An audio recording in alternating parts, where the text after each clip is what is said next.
Welcome. My name is Virginia Sousa. I'm a member of the League of Women Voters of North Santa Barbara County, the leadership team. Currently, I'm the treasurer. The National League of Women Voters was formed over 100 years ago when women were fighting for the right to vote. While we are extremely proud of that heritage, we are also progressive in our approach to our nonpartisan voter education and advocacy. The League of Women Voters welcomes all genders and ethnicities as members now. And we have removed barriers to non-citizens to become members as well. Students who are at least 16 years of age are members of our local league. So our mission is nonpartisan, and that is critical to our mission. What that means is that as an organization, we do not support any candidates or support any political parties. Before we begin tonight, I'd like to thank our partners for this forum. Our partner is the Santa Maria Valley Chamber of Commerce. Thank you very much to the Chamber.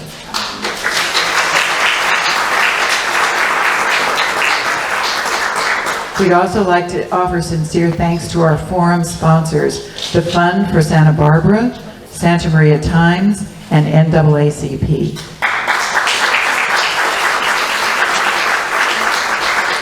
And finally, thank you to the candidates for sharing their busy lives with us this evening, and to you, the live audience, for coming out to interview candidates for a very important job within your city. Tonight's interpreter is Jose Farias.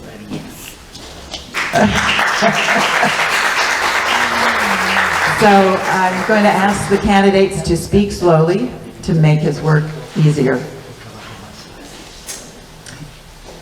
Here are the rules and the format of tonight's forum. We begin with a land acknowledgement. I don't see a flag. We would do a flag salute if there was one, but since I don't see, is there one here? No.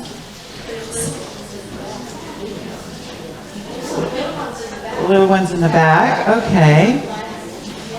Oh, very good. Okay, can you bring that up in front? And we will do if everyone will stand, we'll start with a flag salute. Thank you. Firefighters to the rescue. Okay. All right. Ready, begin. I pledge allegiance to the flag of the United States of America and to the republic for which we stand, one nation, under God, indivisible, with liberty and justice for all. Very good. And the land acknowledgement. The League of Women Voters of North Santa Barbara County humbly acknowledges that we are speaking to you within the traditional homelands of the Chumash tribe. We recognize and are grateful for the First Nations, who set an example of how to live in harmony with the natural world. Now for a few housekeeping issues, I would have to ask the audience to hold any further applause until the end of the forum. Candidates are not to speak to or of one another, but will address their answers to the audience. There'll be no unauthorized videotaping, and tomorrow or the next day when the YouTube of this forum appears on the League of Women Voters North Santa Barbara County YouTube channel and on our website and on the Santa Maria Times website, there will be no editing allowed of the video. With that said, let's meet the candidates for tonight's forum from District 1 and District 2. And we will start down here at the end with Mr. Escobedo, Carlos Escobedo. Just introduce yourself, I guess. Can you guys hear me? Perfect. Hello, my name is Carlos Escobedo. I'm representing for District 1 for the city of Santa Maria, and also candidate for election for the city district. Thank you for having me. Hi everyone, my name is Maria Salguero and I am running for Santa Maria City Council, District 1. Hello everyone, my name is Benjamin Ortiz and I am running for Santa Maria City Council, District 2. Hello everyone, my name is Gloria Flores and I'm running for City Council, District 2. Hello, my name is Mike Cordero, and I'm running to be re-elected for the District 2 council position in Santa Maria. Okay, thank you. The format for the evening, the candidates have been provided with 2 questions by email in advance. They will answer these questions first. Each question will be provided a period of time in which to respond. Sandy Boyd, if you stand, Sandy. Sandy is our timer, and she has some timing paddles with 1 minute, 30 seconds, 15 seconds, and stop. The candidates will answer the questions in the order determined by a card draw this evening.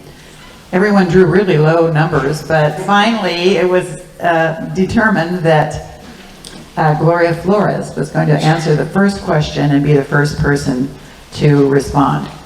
After the first 2 questions are answered by all the candidates, we'll have a 10-minute break, and that's when all the questions will be gathered from the audience. So make sure you only have 1 question per index card. The questions will then be sorted by Elisa Thornhill, League Vice President, and she's in the back, and Molly from the Chamber of Commerce, our 2 question sorters. We don't want any duplicate questions. Okay, so at the end, after that is done, they'll answer those questions from the audience until 6:45 p.m. and then we'll close with a 2-minute closing statement from everyone. They can either clarify a previous point or bring up something new or just summarize their key strengths. So, we're off and running. It's time to begin. So the first question about the qualifications and reasons for running, and we will start with Gloria. So good evening. So I've lived in Santa Maria for 8 years. My background is a school principal. I've also, I was living in San Diego, then I moved to Sacramento and accepted a job as a principal. And after my term ended there, I went to go work for the legislative office, the state capitol. And there I worked for about 7 years, working in policy and working with the legislative. And then also I began to work in social services. I was also an advocate for the veterans. I was also appointed by the County Board of Supervisors to be able to work on a task force for homelessness and for foster kids at risk. I believe that my skills that I have qualifies me for District 2. I truly believe in advocating for the veterans. I'm also an advocate for the veterans. And my leadership has also taught me how to deal with conflict, resolution, ensuring that the residents in the district and especially the district that I live in, are heard and represented. Thank you.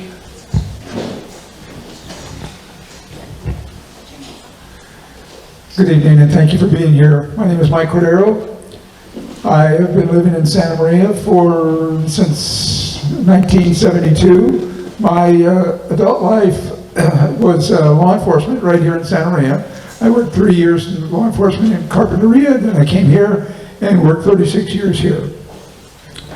I knew that law enforcement was a younger man's position, so I decided that I was going to retire, and I was approached by several people in the community and asked me to run for city council. Initially, I had no interest in doing that.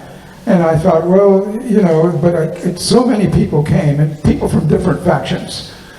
So I decided to do it. And I won the election overwhelmingly, and it was a great experience. I have enjoyed this position very much.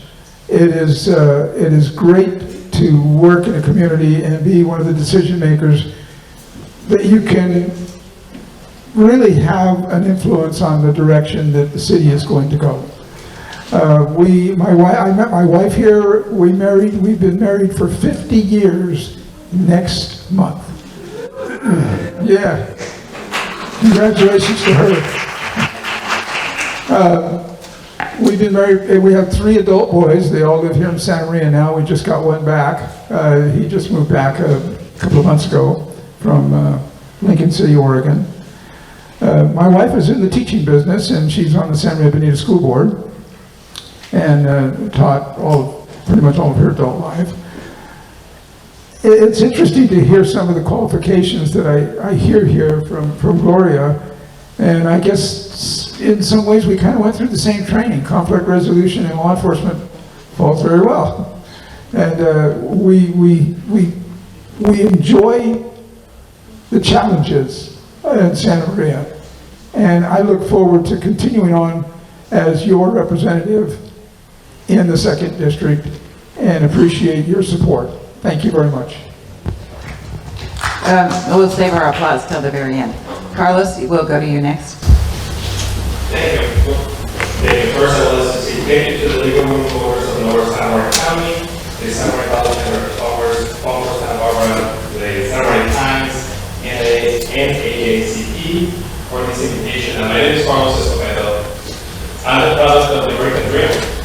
I was born and raised in a small town called San Martin Hidalgo back in Mexico, a small little town, and moved to Santa Maria definitely when I was 16 and pursuing the American dream. My family has been in Santa Maria since the 40s, and less by less, everything started migrating. My first job here was the broccoli fields, picking up the strawberries, picking up broccoli, anything, just to make it. And I'm really proud of it, because that's Santa Maria.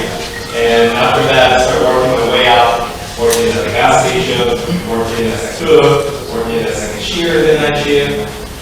Then eventually ended up working for Alabama College, helping community members to have access to higher education.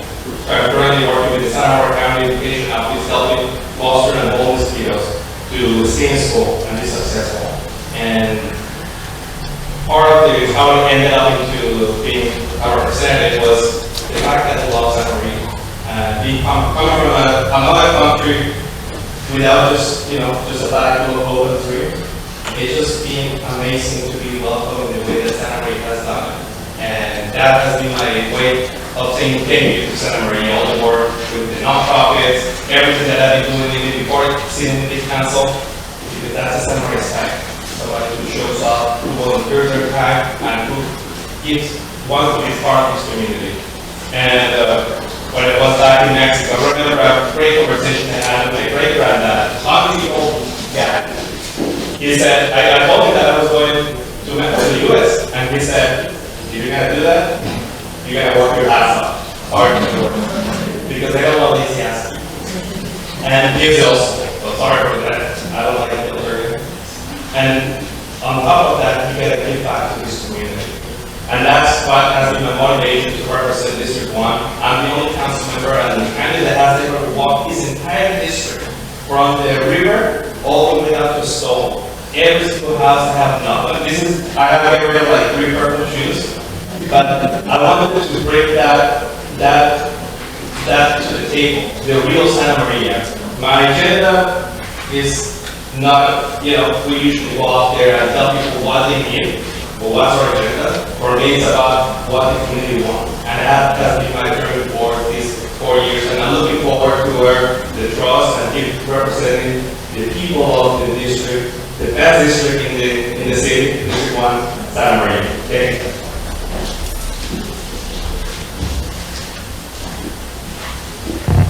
Hello. Hi, everyone.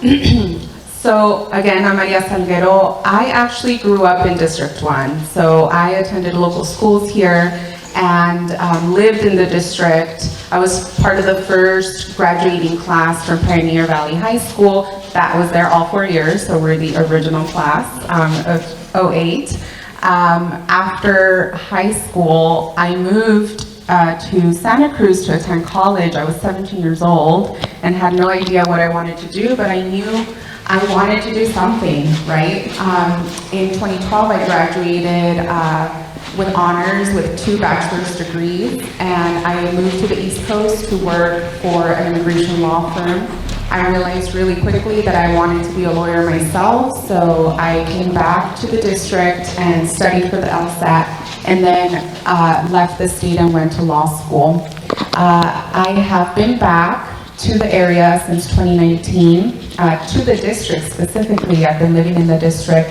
It feels all my life. I'm currently raising my 3-year-old son alongside my husband in the district, so this is literally my home.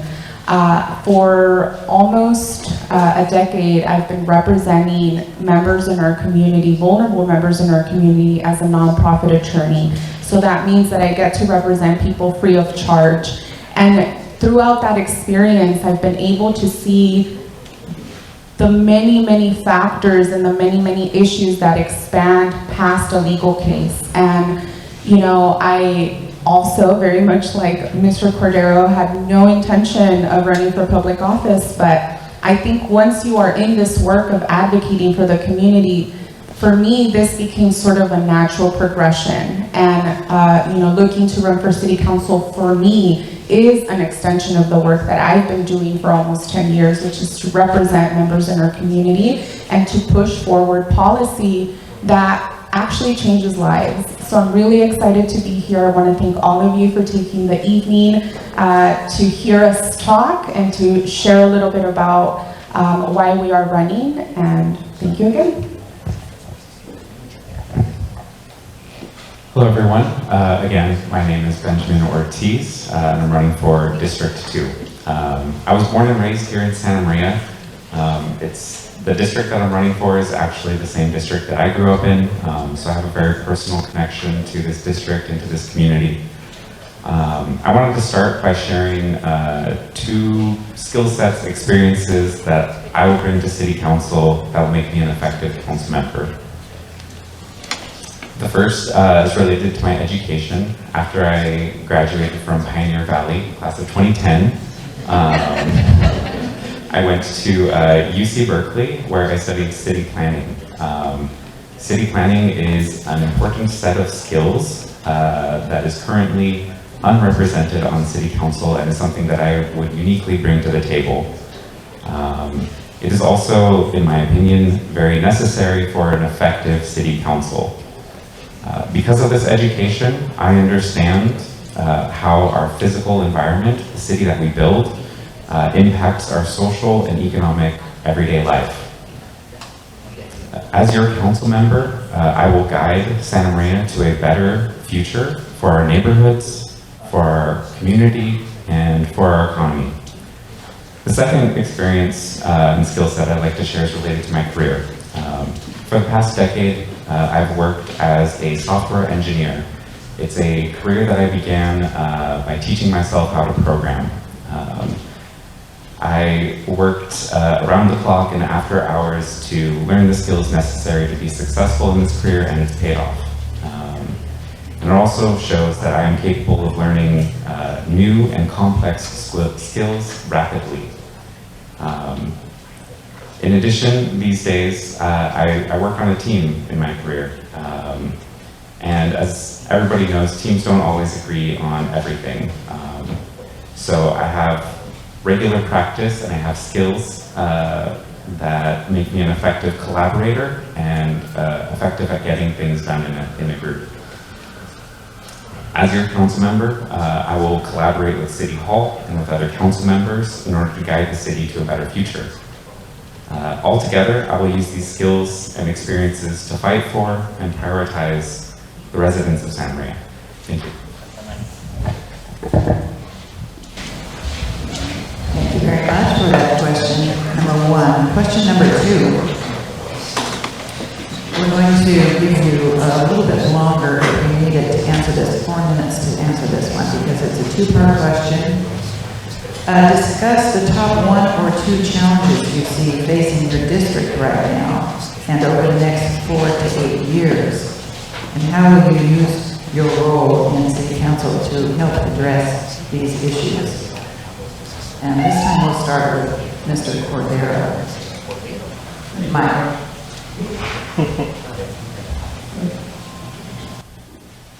Thank you very much. Some of the most important things going on in the City Council right now are not necessarily in order of importance that we might see them as a City Council, but they're the hottest subject that's on the plate at the moment. I'd like to resolve the issue and whatever it takes to do so, and however it comes out with our labor groups. We have 3 labor groups. We have one that is resolved, and the fire department is currently unresolved, and of course the police department is currently unresolved. We just started with them. Although there are other things that many people would say, well, this is more important or that is more important, but certainly that's an issue that needs to be resolved. The other thing that seems to hit our plate is the homeless problem. The homeless problem is horrendous, and that's not unique to Santa Maria. I mean, that is nationwide. And how do we resolve that? And the way we resolve it is, in this area, is that we have a lot of the nonprofits are involved. Communify is involved, the United Way is involved. There's just a bunch of different nonprofits that are involved in this process.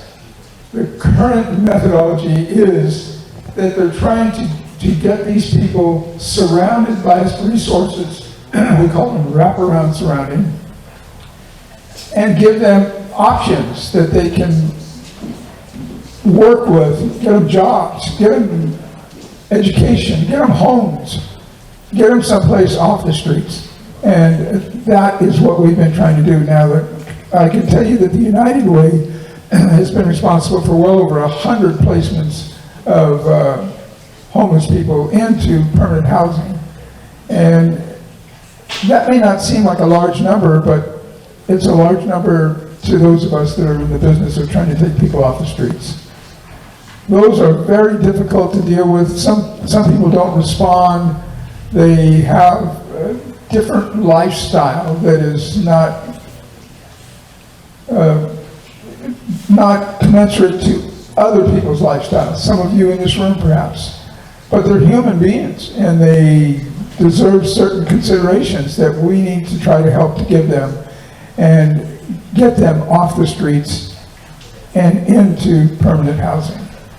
I hope that we can resolve those things in an equitable way that is not overly impacting on the budgets of Santa Maria. And that would be it. Carlos?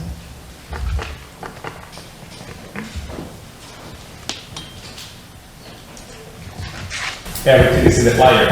So, as I mentioned at the beginning of my presentation, my agenda has been created from the community. Because that's what we represent, not Carlos, we represent the community. And that's something that we need to always keep in mind. That it's not about you, it's about everybody. And in the last couple of months, actually the last couple of years, knocking on doors, having those conversations, there have been a couple of main issues that have been identified. One, public safety. People in District 1 wants more police officers on the street. And during these last 4 years, I have been able to increase and have been supportive of increase of police officers on the street. Then I like to go a little bit further in everything I do. We've been hosting community policing meetings throughout the district. When there's an issue and somebody was like, there's a lot going on in the neighborhood, we partner with the community. I'm able to bring the chief of police department, all these agencies to have a conversation and partner with the community. Because at the end of the day, that's how you create trust and you work alongside. And another big issue that was mentioned, homelessness. Particularly for District 1, which is located in the northwest side of Santa Maria, we get the River Levy. And the only council member that has been putting, excuses aside of your restriction. There's always and one of the reasons why we had all this increase of homelessness in the River Levy particularly is because that's part of the Salguero County. And I don't like giving the excuse of like, oh, it's all of the restriction, let's just blame another one. I've been advocating with the county supervisor of Santa Barbara County and the San Luis Obispo County supervisors in working together. Because as it was mentioned by Mr. Cordero before, it's government agencies, non-profit, we need to work alongside because we cannot do it ourselves. District 1, we can do so much. The city of Santa Maria can do so much. But if we partner with the counties and put aside all those excuses, if we can knock on doors and start going out and pull resources. That's what you do as a representative. You put people first, you put issues first, because homelessness is not a Democrat, Republican, Independent, any party issue. It's a Santa Maria issue. And that's what I've been working on. And the other big issue alongside is housing. Housing, I've been advocating for the right kind of housing in Santa Maria. We've been having all these developments that just bring rent, high rates that are not feasible for Santa Marians to have access to. So we need to invest in and support all those projects that can bring quality of housing to Santa Maria. And this is not Carlos. This is Santa Maria, resident of District 1, putting together their voice into one person that, as I mentioned before, has been knocking on their doors, door by door, because that's what a representative does. We care about the community, we support the community, and the community will support us. Thank you.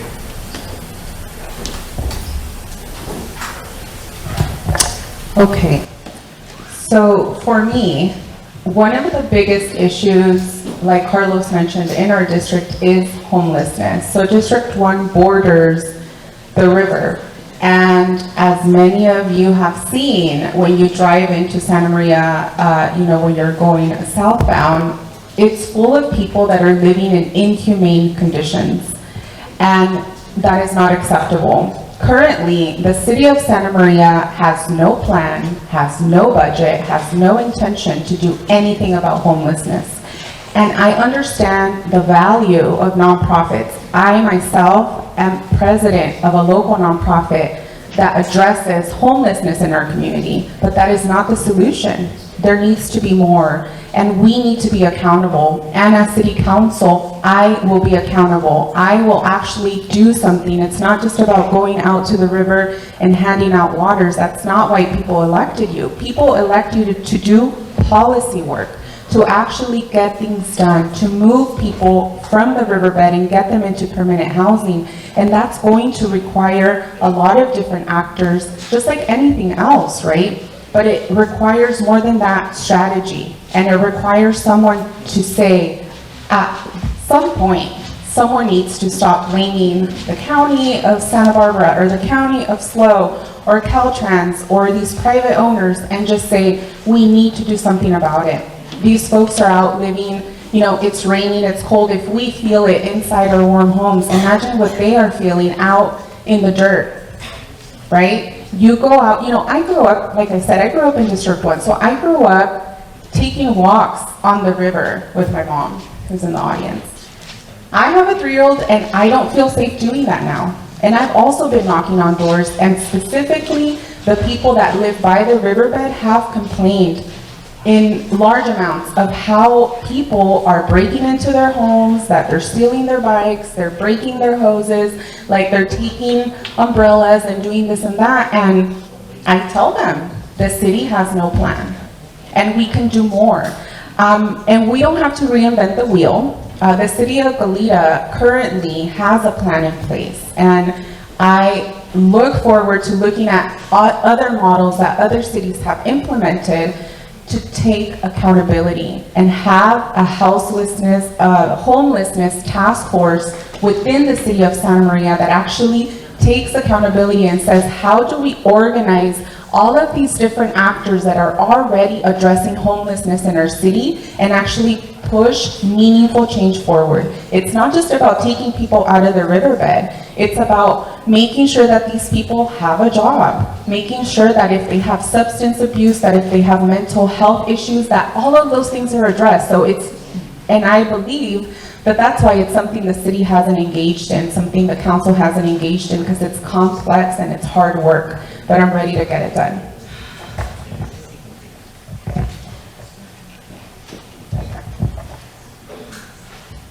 So as I've been out in the district knocking on people's doors, there are 2 highlights that I've heard from people that are current challenges that they would like to see addressed. The first one, unsurprisingly, is just how unaffordable Santa Maria has become. For many of us, that housing has become more and more unattainable, more and more unaffordable. Many of us are living multiple families to a home due to rising costs and more. So for renters, I believe that the city needs leadership that will act to stabilize rents today. Our first priority must be to keep people in their homes. That is the bottom line. The current unregulated housing market that we all live in is causing this homelessness crisis. It's causing hunger, it's causing housing insecurity. And as your future council member, I will protect you from this unregulated housing market. For homeowners, we need leadership that will act to bring truly affordable options to Santa Maria. We need housing options for students, we need housing options for families that are just starting out, we need housing options for the elderly, and more. And we need options that allow for a gentle and planned, orderly growth to our city, instead of the haphazard ADU implementation that we've had. And we need an approach that allows for building generational wealth for our residents. As your council member, one of the things I will prioritize is working with nonprofit housing developers who focus on making housing affordable for this community specifically. I will work to bring a variety of housing options to Santa Maria, and I will work for the thoughtful growth of our city. The second thing that I hear from residents is concern about the ongoing budget crisis and its impact on the services and programs that we all rely on and love to take advantage of. We seem to find ourselves in this crisis year after year, and that's because the city is not working to address the root of the problem. The root of the problem is that for the past 75 years, the way that we've built the city fundamentally cannot pay for itself. And that's why we always find ourselves in this budget deficit. So the council has not challenged the root of the problem. Instead, they've chosen to cut programs and services.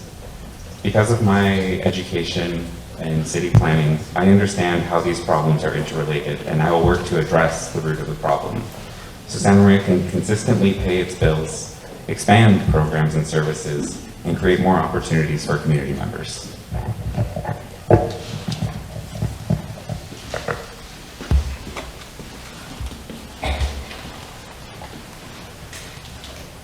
Good evening. So for me, what I see in Santa Maria, is it not? I can talk loud. Talk real loud. I grew up in church.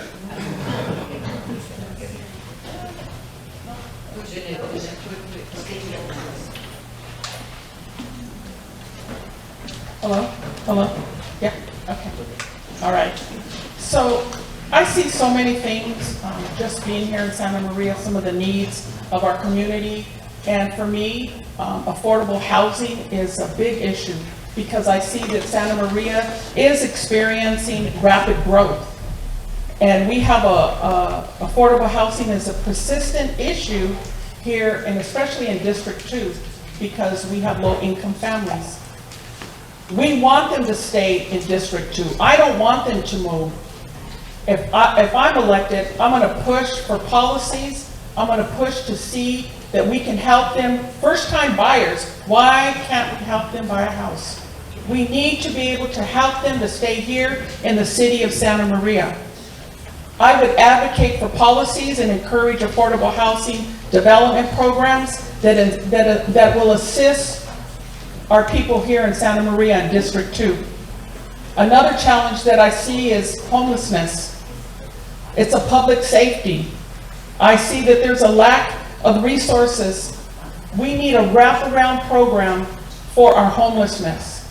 It's not just moving them from one area to another area. It's about getting them and finding the solution for them. It's a wraparound solution that we need. We have homelessness that deal with mental health. I have veterans that are out there. We need to do something about the homeless situations. We need to be effective when we go out there. Not just say, look at it and have a closed eye. We have sore eyes in our city, and we need to be able to do something about that. As city council, we can make a difference. We can push for things to be changed. We can make a difference with the homeless, not just looking at them as inhuman beings, but looking at people. People. They are people that still need help. And we as a city of Santa Maria, we need to look for that help. We need to find resources. We need to bring all the nonprofits. If I'm elected, I'll bring all the nonprofits in. I'll find every church in this city, every clergy, I'll drag them in, and we will partner with them, and we will find a solution for the homelessness here in Santa Maria. Thank you. She didn't put the sign up. Okay, and with that, we will announce we're having a 10-minute intermission. So it's time for you to write your questions. I'm sure this dialogue has brought some questions to mind. If you didn't have some when you already arrived, people that have who needs to have index cards? If you need an index card, raise your hand, and someone will bring you index cards to write your questions. One question per card, and Molly and Lisa will sort those. So we have about 10 minutes for that. And grab some refreshments or some water in the back.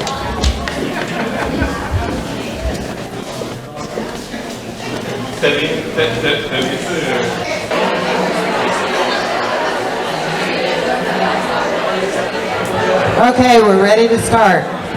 Please be quiet and take your seats. We're running over time. Take your seats, please, and be quiet.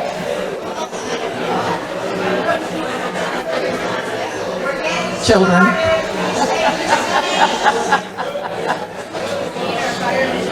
Yeah, where's Chris? Where's Chris, the fireman? Okay, all right. Back under control, very good. Okay, lots of great questions, and thank you, Molly and Lisa, for sorting these all out. All right, let's see, where are we in terms of who starts? This time Carlos will begin. How much? We're going to give 2 minutes for each one of these questions.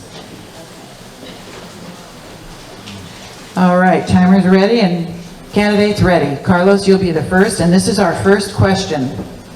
In both districts, road repair, speeding traffic, red light running are issues. What is your plan to improve these street issues?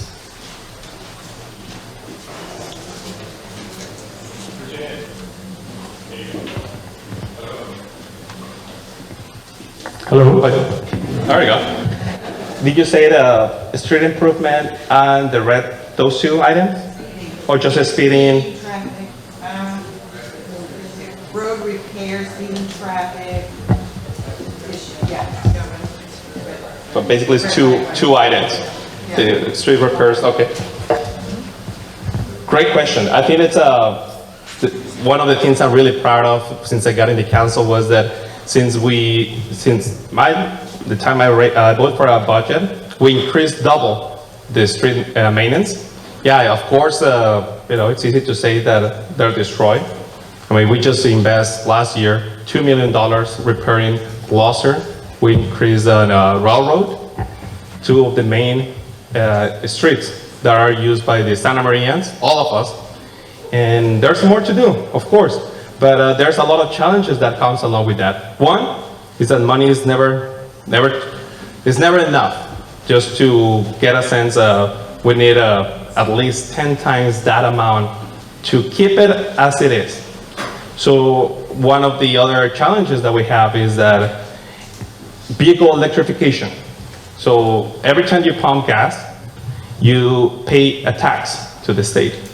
And that tax comes back to the city and help us to pay for road maintenance. With these new electric vehicles coming up, we're reducing the amount of revenue out of that. And those vehicles are using the streets, and they're heavier than a regular vehicle. So we receive less revenue. Now there's a conversation about working how we can balance that. Caltrans has a huge challenge as well in maintenance. In terms of the people not respecting the lights, it's education.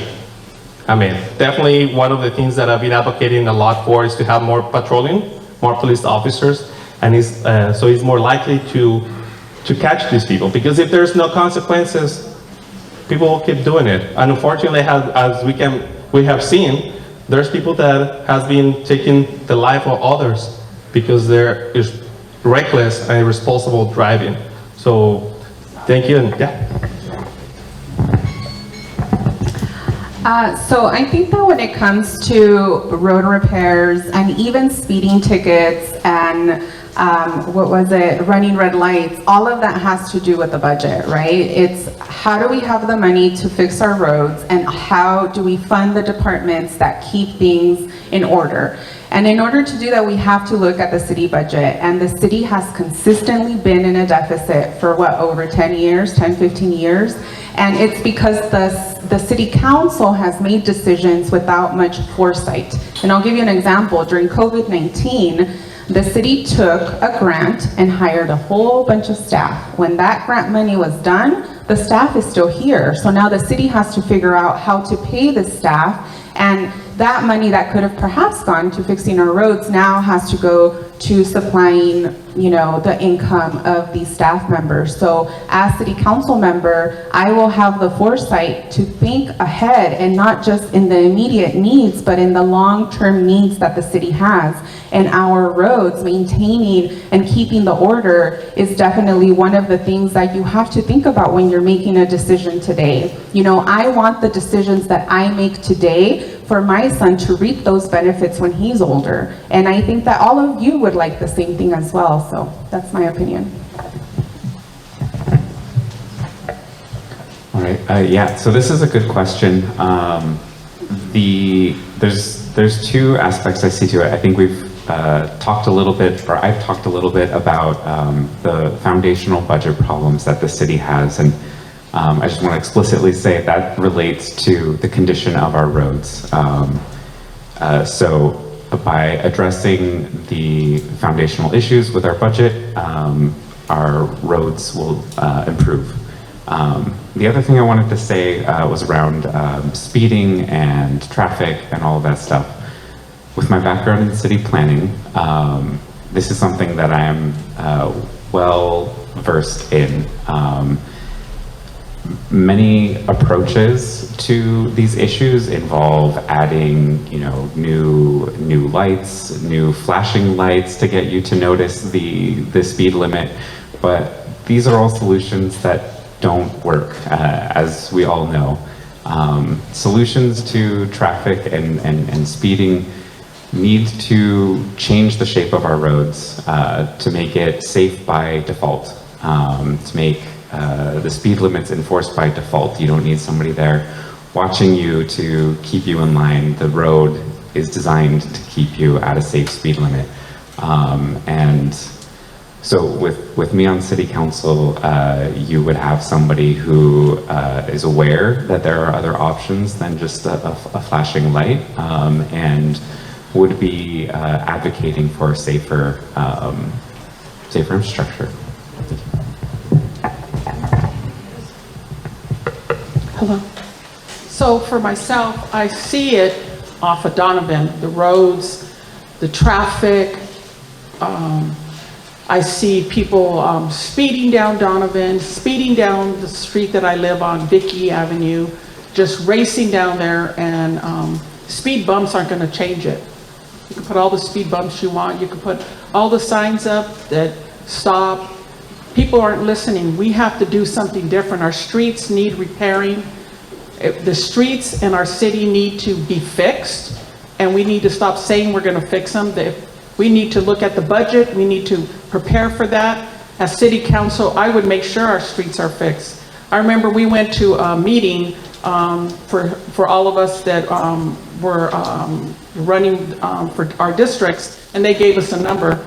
And I remember the gentleman, he said, here's my number. And I said, so I could call you if a street light is out, if something's wrong on the road. I would bug him. I would show up in his office and tell him this is the road that needs to be fixed. These are the streets that we need to slow them down, and we need to stop acting like it's not going to happen. It's not going to happen unless we have somebody that's proactive in there doing what they're supposed to do as city council and making sure that the job gets done.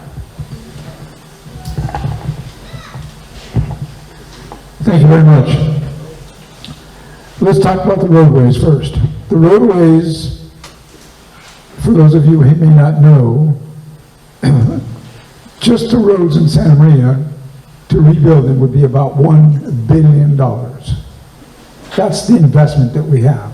So we take it very seriously. We've hired some people to come in and help us to analyze the roads and see which part of the roadways need to be done first.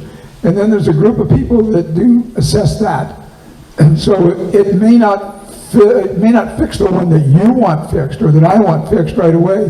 They take them on a priority basis, and there's 4 or 5 different terms.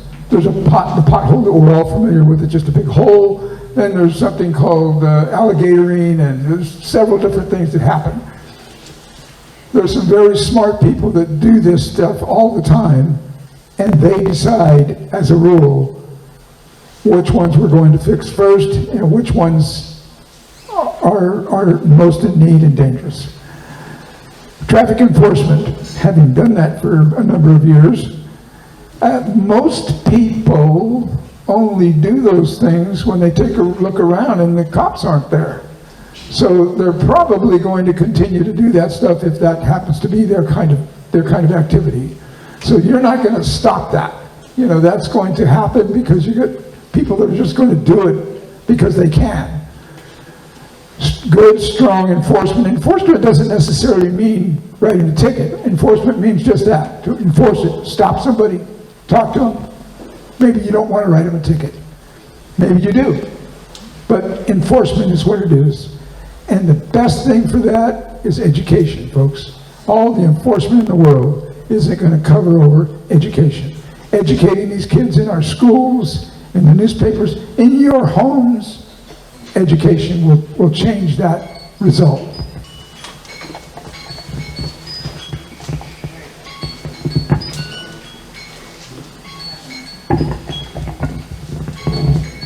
Thank you. Okay, the timer's having problems with the timing device. We need help from the audience here. Okay, got it? Okay, got it. All right, next question. The city and county often seem to be in conflict over issues like land use or funding. What can the city council do to build a more effective relationship with the county? And we'll start with Maria. So there's always going to be different interests at play. So I'm a federal litigator. I go up against the US government attorney, right, on a daily basis. And there's always so many interests on the line on both sides. When you are dealing with the county, you are dealing with ordinances that are different than city ordinances. You're dealing with different laws. You're also going to deal with the state. You're also going to deal with the federal government. I think that the way that the city is able to push forward the priorities that the community has voiced or the priorities that the council has set is by being creative and being strategic.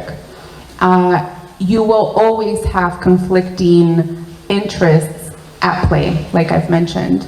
As city council member, I will bring the skills that I have to find these meeting grounds, these meeting points of resolution, of pushing things forward.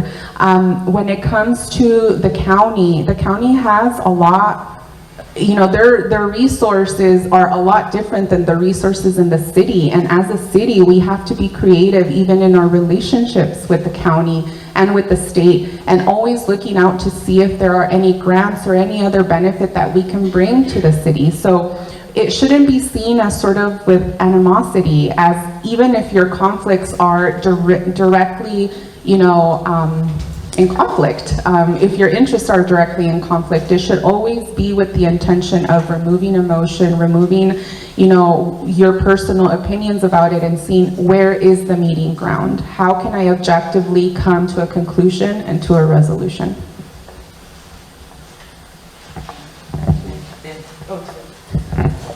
Thank you. So when it comes to working with the county, I will work with the county as an ally, as an amplifier. Their reach is far greater than that of the city alone. One specific example I want to touch on is when it relates to homelessness. The county has more resources at the current moment to help us address homelessness, and so far the city has not taken advantage of those resources and has not been an active partner in addressing homelessness with the county. So that is one specific example of how I would work with the county in terms of, yeah, that's how I'd work with the county. Yeah.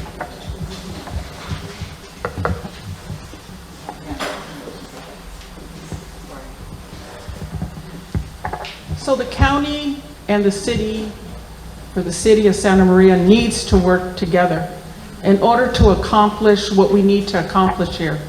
If we're at odds, nothing is ever going to get done. We're going to be still waiting for things to get accomplished. I believe as city council, we should be able to be on the same page, the same team, working together, striving together. Even though we have differences, we need to put all of that aside, because our main objective is the city of Santa Maria, not ourselves. It's not ourselves. It's the city of Santa Maria. And the county does have a lot of resources, as Ben was saying. And we need to utilize those resources for our city to deal with the issues of homelessness. So as a city council, I would strive to work together with the county and let them know we're partnering with you. We believe that you're a great asset for us. We're a great asset for you. And we work together to solve the solutions, not to just think it's going to go away. And so that's how I would deal with it. Thank you. The county and the city definitely have some different opinions. And the city and the county do work together. They do things that mutually accommodate each other. But when I make decisions on the city council, I look at it and have to think, what is best for the citizens in Santa Maria, for the people that put me in this chair? That is where I look. I don't look to what is to help somebody else as much as I do to help the citizens of Santa Maria, the community of Santa Maria. We need to work together, but we also have to consider that this is what these people want. This is what my constituents want. And I work toward that a lot. And I have projects that are going on right now today that are of that nature. And we have to do things that will benefit the community financially. The city doesn't make money as a rule. Yeah, they do in some enterprise funds, but we get money through development fees and things of this nature. And those things pay not only the city stuff, but they pay school taxes and things of that type. So it's much more complex than just saying, we need to do this together. We need to work with the county. It is difficult because they have the same interest. You have to sympathize with them. They have the exact same interest of wanting things in their jurisdiction. We have a lot of ties with the county. The county is one of our customers, several of our customers. We've got 30 or 40 different organizations or ties with them that we do on a regular basis. So there is collaboration.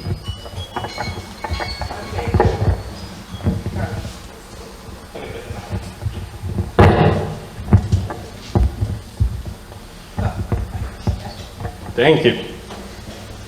So I can tell you what I have been and how I have been collaborating already with the county. It's yeah, there's a lot of challenges because there's two different jurisdictions that have a different agenda. But I think that the most important part of how to build that is relationship based. Is approaching to all of the county supervisors, talk with them, get to know them, because as I mentioned, it's not about your personal, it's about how you can navigate the system to pull resources. And I have done that not just with the county, with the state, if it's needed with the federal government. You know, we need to put aside our political or personal opinions and be focusing on, as I mentioned before, on how to pull resources for Santa Maria. And there's two great examples.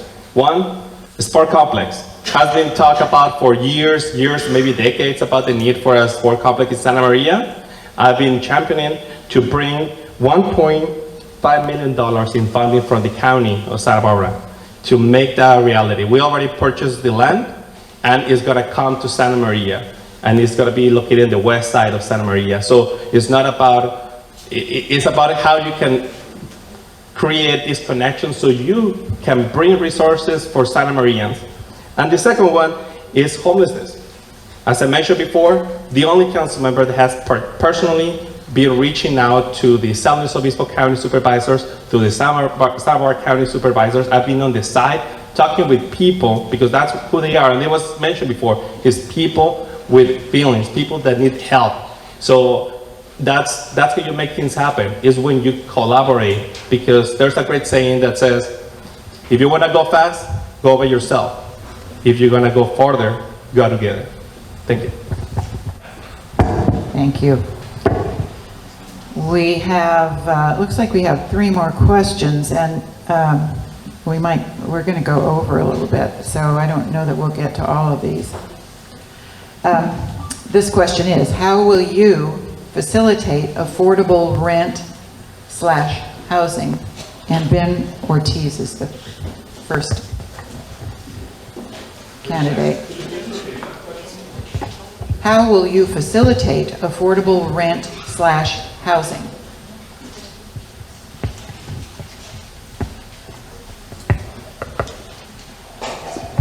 All right. So I think the first, thing I've already talked about is the need to implement rent stabilization. This is extremely important because it is the thing that keeps people in their homes and out of houselessness. That would be my first priority when it comes to affordable rent and housing. I think it's I also want to add to that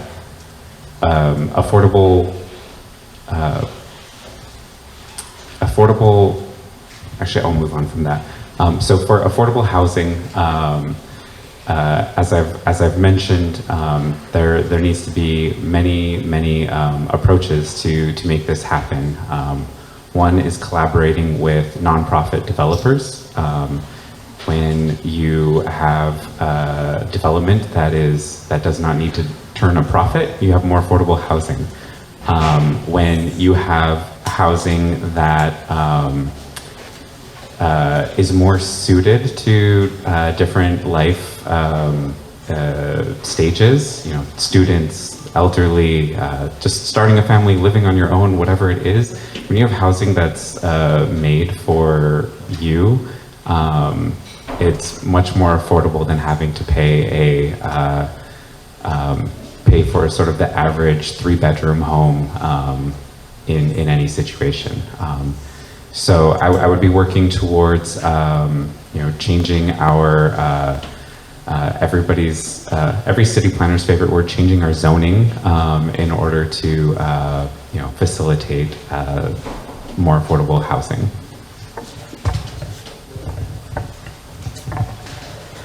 So I would advocate for policy that encourage affordable housing development.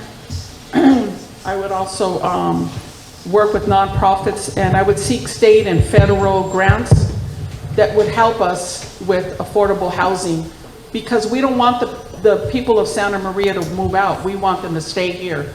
But they can't if the rent is constantly moving and changing over time. So for me, if elected as city council, that's an issue for me right there, affordable housing, to be able to encourage the families and for them to know we're going to help them to be able to stay here in Santa Maria. We're going to deal with the issues of affordable housing. And so for me, it's collaborating with many pieces to be able to make sure that this happens for affordable housing. Thank you for the question. This is a very touchy subject for some people in the community. Affordable housing is important. However, I don't believe that the government should be telling people how much they should be charging for rent. That's something that should be set by the economy itself, by the market.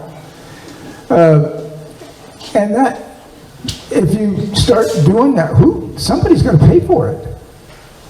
That is not going to just happen and go away. If the cost to run this place is $1,000, then there has to be $1,000 at the end of the month, whether you're paying it, or whether the state's paying it, or whether the county's paying it, or the city. Somebody has to pay that $1,000 so that the property owner can continue to profit, to make their business, to keep their property up. So I don't believe that the government should be involved in your life when you don't need them. The market will set itself. The market will have a way of handling that, because there is no profit in it if someone has a number of houses and nobody's staying in them because you're charging too much money. You're not going to make anything. So 100% of nothing is nothing. So there's an incentive to keep it at a certain level. What that is set by the market. Don't let yourself be fooled. There is eons of information that market setting, rent control has caused serious decay in the part of many communities. You can read that on Google. I don't have to tell you about it. It's there for you. And that's it for the rent control.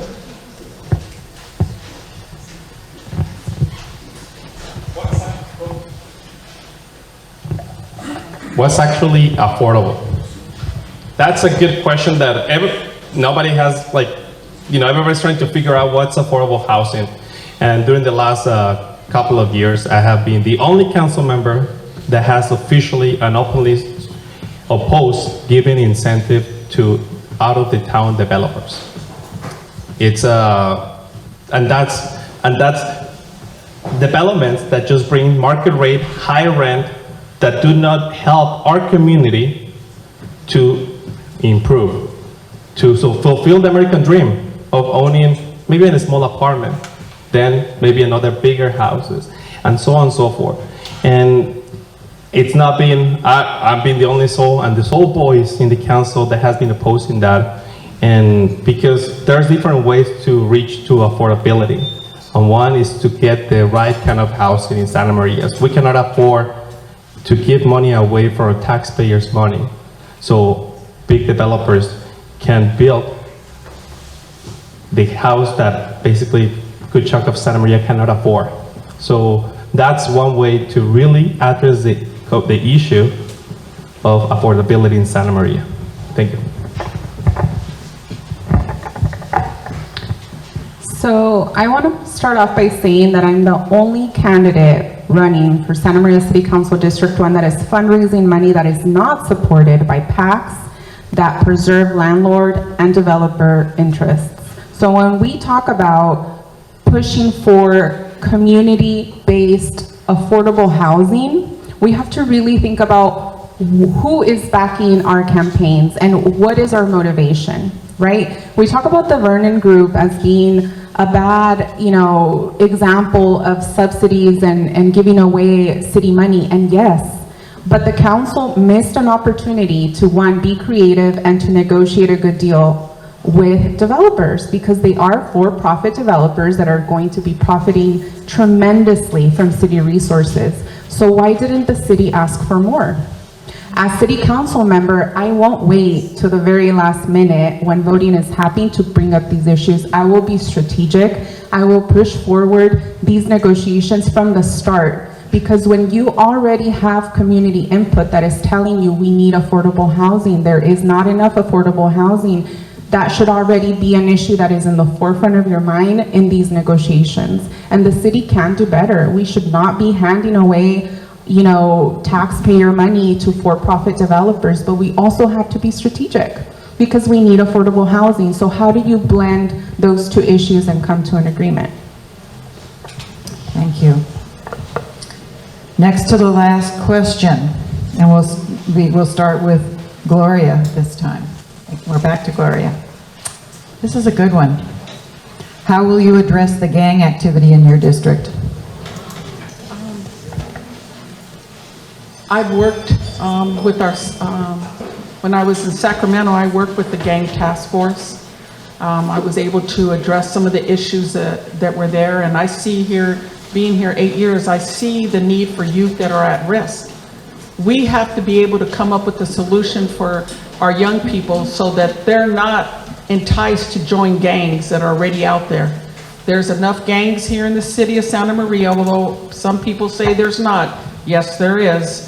And we need to come up with a policy and a plan to be able to address these gang members and to let them know that Santa Maria is not going to tolerate them bringing fear into other people's lives. They're going after our young people. They're showing up at schools. They're encouraging them to join a gang.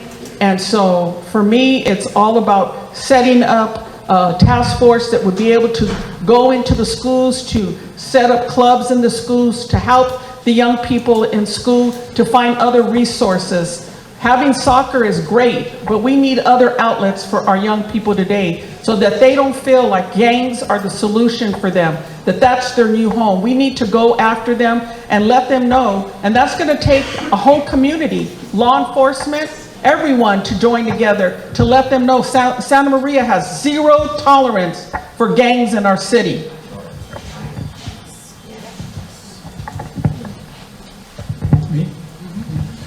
Thank you. Well, I've heard this a couple of times tonight. I am the only candidate that has ever run a gang unit for the police department. And it's not as simple as going out and making arrests. If you really want to change some lives, someone spoke to me here tonight about how decent it was when I was doing that job. So how do you educate people? I mentioned education earlier. You can't just do it with arrests. That's not going to happen. I have, ladies and gentlemen, I have been to more homicide scenes than any one man should ever have to go to. And they were all young kids. They were all so young, so tender. And it brings tears to my eyes to think about it. It's education and the providing of other activities. You can't, the old adage about you can take a horse to water but you can't make him drink. Well, we can't make everything happen. But if we have these things available to these young people, we're going to make an impact. And there's no doubt about that. I have seen many people come out of the gang culture. I will share with you that I came out of the gang culture. So it can happen. And we didn't call it a gang in Santa Barbara, we called it a club. All of my education today tells me it was not a club. And we never did things like they did now. There was no shootings or anything like that. It was totally different than that. But the whole thing is making things available to these young people that is outside of the gang culture and make it rewarding for them. And you will change lives. Thank you very much.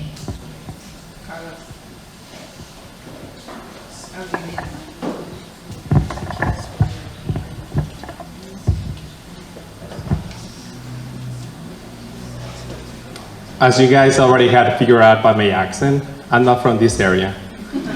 I'm a little bit southern in a beautiful town called San Martin, as I mentioned before. And then my family and I, we moved to a big city called Guadalajara. And unfortunately, one of the reasons why we ended up moving here to Santa Maria is because of the gang and cartels. And it is sad. I've seen it firsthand. Some of my former classmates disappearing or getting through falling through the cracks. And it breaks your heart. But also have seen what happened when you support a young child in the process to go through childhood, to go through teenagers' time, and then connect and be successful. There are many great examples of that, and I work closely with juvenile hall students. I work with some continuation classes. And as it was mentioned by Councilmember Cordero, Mike, it has to encompass a big team, from families. How do you support the families? Because it's not just about supporting the kiddos, it's also supporting the families. Do they have a housing? Do they have a job? Do they have a career opportunity? Because also that can help a student to find a passion, something they're passionate about, and so they don't fall through the cracks and fall into the hands of these people that are looking up there to take them with you. And that's something I'm passionate about. Recreation, that's something I enjoy. Open Streets is one of the things I enjoy doing. And one of the reasons of Open Streets, it was built in Bogota, Colombia. And one of the reasons why that was created is to address the increased crisis of insecurity. And Santa Maria, we can make, working together, that happen. Thank you.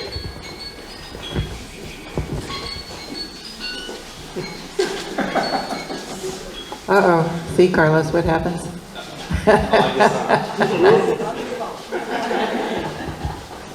So somebody said, I think it was Mr. Cordero, we can't arrest our way out of this problem, right? When we talk about youth violence, unfortunately, the majority of our youth that is engaged in gangs is youth of color.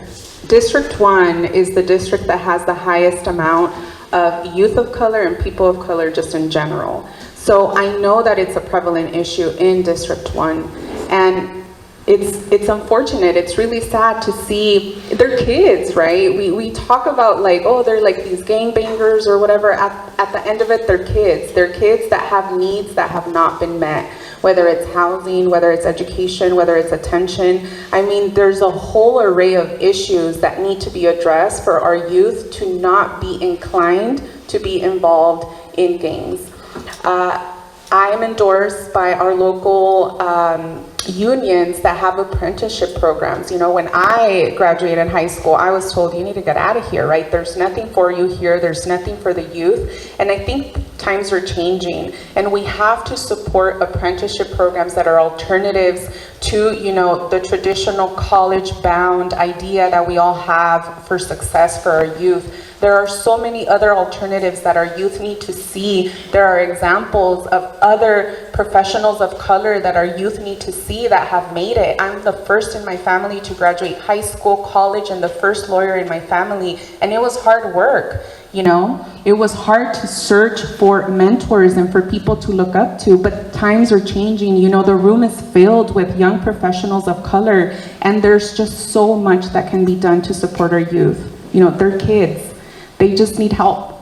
They need the resources. And I think that as council, we can make that happen. We can organize these efforts.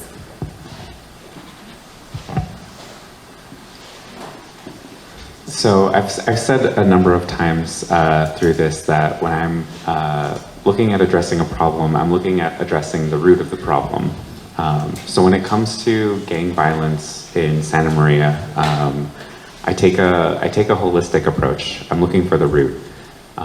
So by the time that law enforcement is engaged in the process, there's already a number of systems that have failed these kids. And I want to focus on addressing that aspect of of their safety. As you've also heard me say a lot this evening, with my background in city planning, I'm aware of how the very design of our neighborhoods can make them either a more safe place or a more dangerous place to be. And that's something that would be front of mind when thinking about the future developments of our city. Like has already been said by some other people on this panel, when our residents, when our youth, when they have resources, they're better off. We're all better off. So we cannot untangle the issue with gang violence from how unaffordable this city has gotten, from how many jobs here do not pay a living wage, how there are not as many opportunities as we need for people of all ages here. And the other thing I want to wrap up with here real quick is that when we address these problems at their root, it is always, always, always less expensive to the city to address that root and not a Band-Aid at the end. Thank you.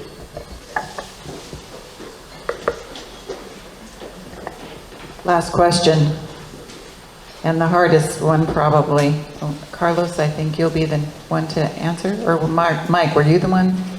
Will you be first this time? No, sorry, Carlos, I don't know. Okay, all right. This is the last question, and it's probably the root of every of these questions. What experience do you have with large budgets, and how will you help add more funds to ours?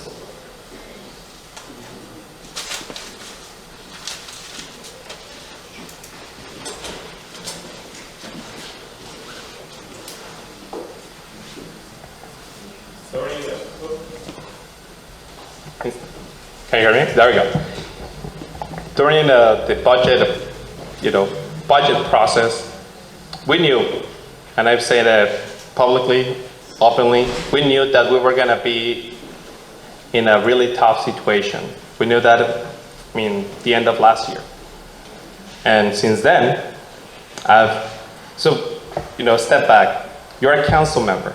You're part of five people. You don't make decisions.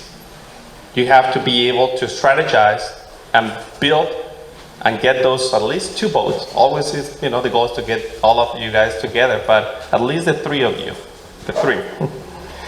And I've been pushing a lot to look inwards. How the city is using people's money, because it's not city's money. It's the Santa Marians that pay taxes, and I've been pushing since that for months and months on, okay, we know that we're gonna get there, how we can get ready to decrease the impact. How can we look into where we can save some money, what is actually needed, and prioritize in regards to that. And it was disregarded by all council members, and I voted against it because that was not the idea of how to use people's money. Just, and now they talk about raising taxes. That's what governments do. We spend money, and then when the money runs out, let's put a tax. And let's everybody chip in. We're giving developers incentives. Meantime, we're hustling, we're struggling. And that's unfair. And that comes from the people that I've been talking with for the last couple of years. That's the day-to-day Santa Maria that barely can make ends meet. How can I support, how can I explain them that these guys that have millions of dollars do not afford? Thank you. So my experience with budgets, I've had experience in the nonprofit sector, both as a nonprofit staff and also, like I said, as a leader in a nonprofit. When it comes to city budgets, it's a whole different arena. It's like hundreds and hundreds of pages. And in this last city budget vote, I actually read through the budget and, had a bunch of questions. And in the one of the new candidate forums that we had, I also spoke with the head of the finance department, and I was like, this needs more explaining, because a lot of the decisions that the council has made is in complete deference to staff interpretation of the numbers, of what these hundreds and hundreds of pages say. As a city council member, I will take accountability and I will make my own conclusions. I won't defer my elected power that I have to city staff, because when you think about budgets, they say that a budget is a moral compass. It prioritizes the things that are important for a city. And I think our firefighters have a lot to say about Measure U, right? Measure U was a tax. The city promised, the council promised that it was to fund public safety, which included the firefighters. Look at them now. It's about a year and they're still not being paid fairly. So when the city looks to its priorities, it has to honor the promises that it's made. And I also think that we have to, start by not subsidizing for-profit developers, but we also have to look inwards, like Mr. Escobedo said, and prioritize the things that we said we were going to prioritize.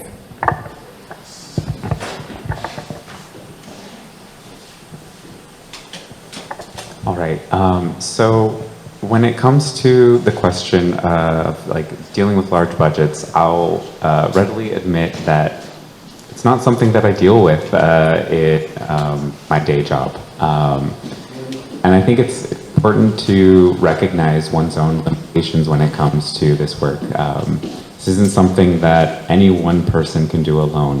So it'll be my priority to hire independent consultation when it comes to looking at the city budget to make sure that we are getting professional input into these very important matters. When it comes to adding funds to the budget, I want to talk real quick about what the budget is mostly made up of. Most of the budget comes from property tax and sales tax. I've been talking a lot this evening about the property tax aspect, the way that our city has built for the past 75 years and how that has not been enough to even pay for those developments and maintaining those developments. The other aspect of that we can control is the sales tax. And so when it comes to increasing sales tax revenue, the thing that I really want to see and the thing that I'll be pushing for is for better support for our small and local businesses. We need our small and local businesses to be successful in order to raise revenues. As an example, I might run out of time here, but a few months, almost a year ago, the city made the decision, the planning commission made the decision to okay another Chick-fil-A in Santa Maria at the expense of the space that would have been 6 to 8 small and local businesses.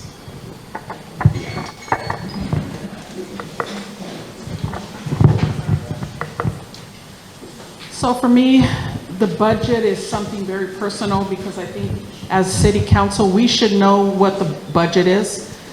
We need to be really transparent with our constituents and let them know where our budget is, how we're spending our money, understanding where the money comes from and what we're doing with it. I think that's so important as city council that we're involved with where our money is going. Why are we spending our money over here instead of spending it over here? Safety is a priority for me. And how can we sit here today when we have our amazing firefighters right there in the back that are still without a contract? That's part of our budget. That's something we shouldn't even be here today. We shouldn't even be talking about that today. That should have already been resolved.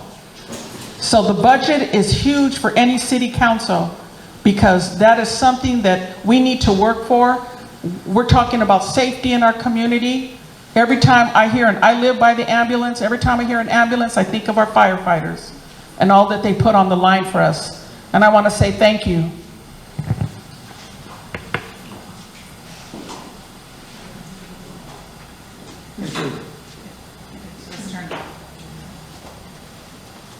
Are we on now? Okay. Thank you very much. The budget. I will admit that that was one of the more difficult things that I had with when I first started. I want to mention the chairs that we sit in. As we sit in these chairs, we actually stand on the shoulders of the many, many people that took those chairs before us.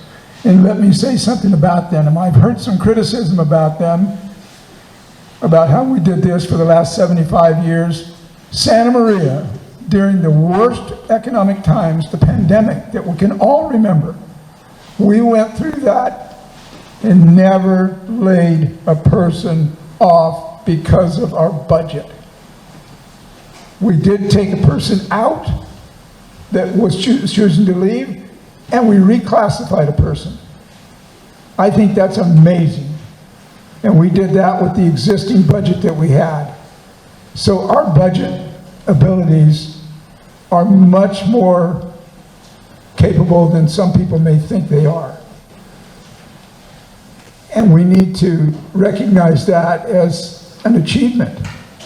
You know, not laying one single person off. How many people do you know that lost their jobs during the pandemic and we didn't lose a one? I wish that I could speak more about the budget that we have now. We're in litigation, and I've been told that I can't speak to the budget regarding the fire department, but I wish I could, but I can't. So, and they know, and I have many contacts on the fire department that I'm still close with, and both past and present. So, as a first responder, the budget is a concern that I think we are addressing right now. Thank you. That concludes the portion of our forum from the audience questions. And now we'll close with a 2-minute recap from each candidate, beginning with Maria. So I'm going to stand because I was told people can't see me in the back.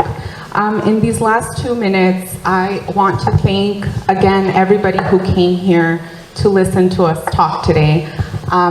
It is so special for me to be here today, to be here with my family, with my husband.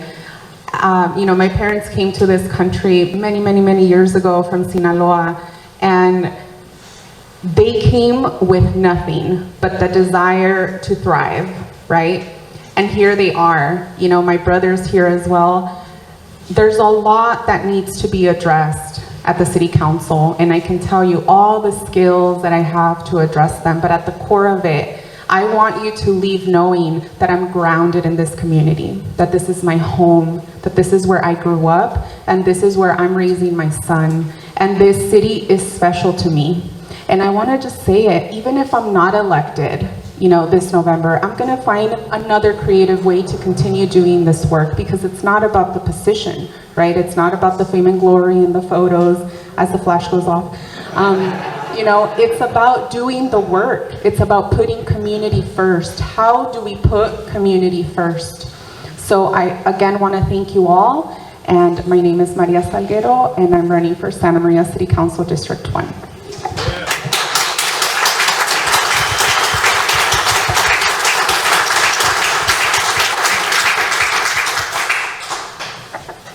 Thank you all for being here this evening. I really appreciate you taking the time to come out and get engaged in local politics. I wanted to wrap this up with highlighting a few things I didn't get to talk about earlier.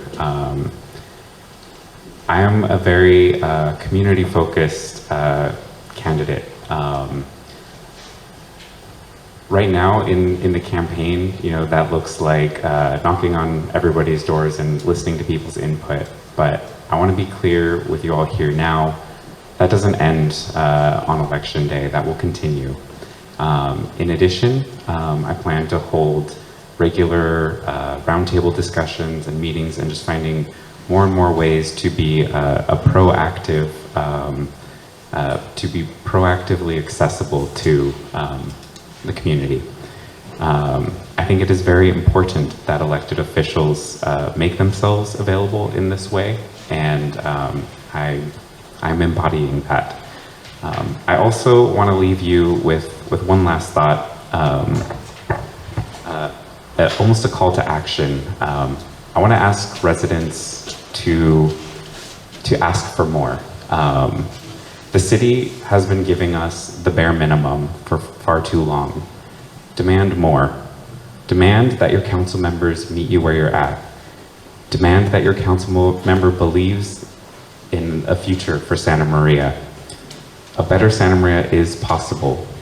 Should you elect me on November 5th, I will work tirelessly for you and for a better Santa Maria for us all. Thank you all.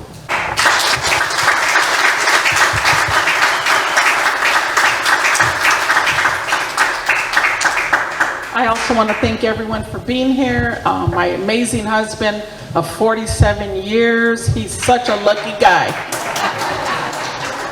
I have my son that's here. He's assistant warden there at the prison, and my daughter-in-law. And I have some pastor friends here that came to support.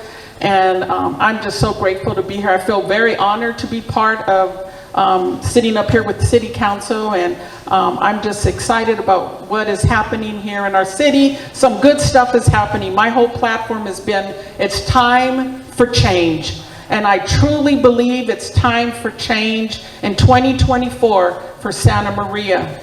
And if elected, I'll work my hardest, the best that I can, to make sure that Santa Maria is a city that is thriving and that it's a safe place for families. We don't want our small businesses to go away. We want to keep them here in Santa Maria, and I'll work hard for that. So I'm so grateful for being here. Thank you for coming and hearing all of us, and thank you, my firefighters back there.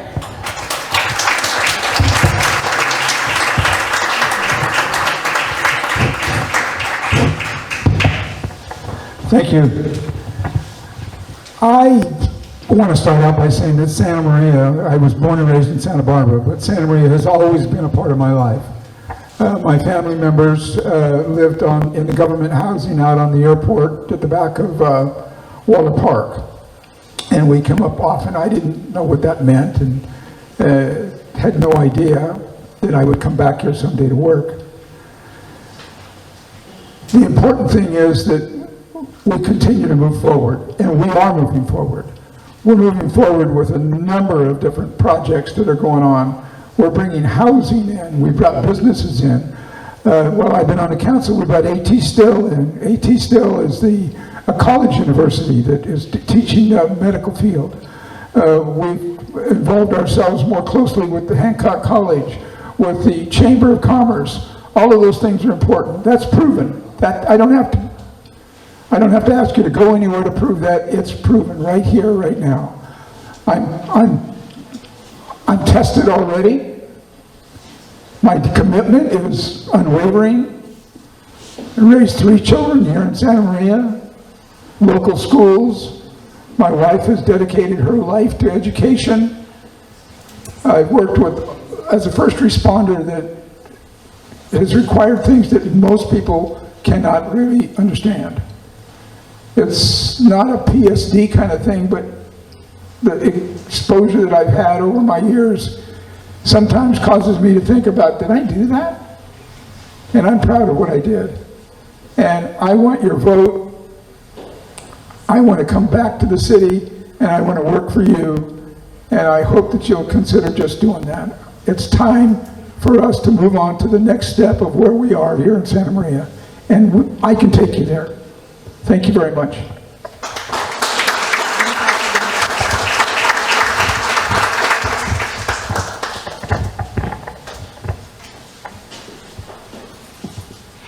Andrew Miller. That was the name of a very good friend of mine, my first best friend in Santa Maria, rest in peace. He was part of a club I'm part of and founder, Toastmaster by Santa Maria.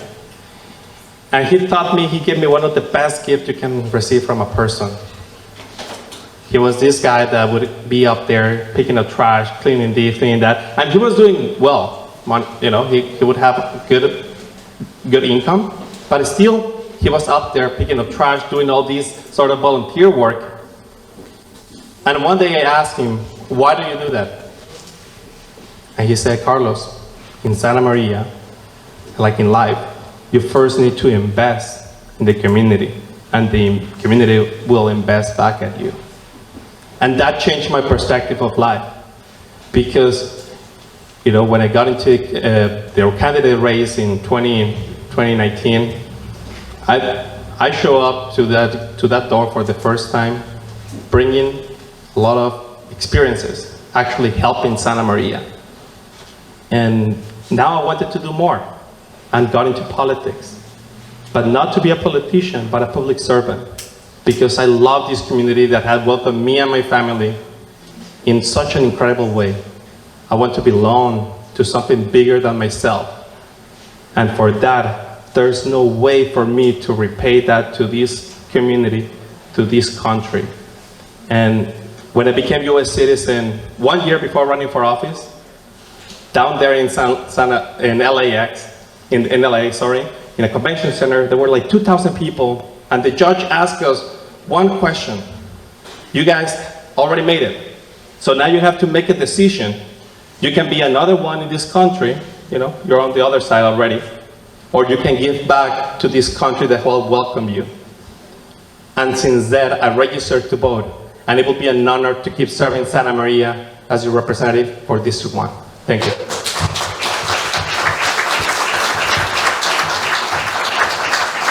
And that concludes our candidate forum for City Council. I hope everyone's as inspired as I am with the good quality of people that are willing to serve the community. I hope we've all had a chance to network with one another, because there's so much impact we could make if we're all connected, working together. We had a civil discussion, we had disagreements about some of the issues, and yet it was all very civil, and we should be very proud of how we behave in Santa Maria. So go forth and vote November 5th.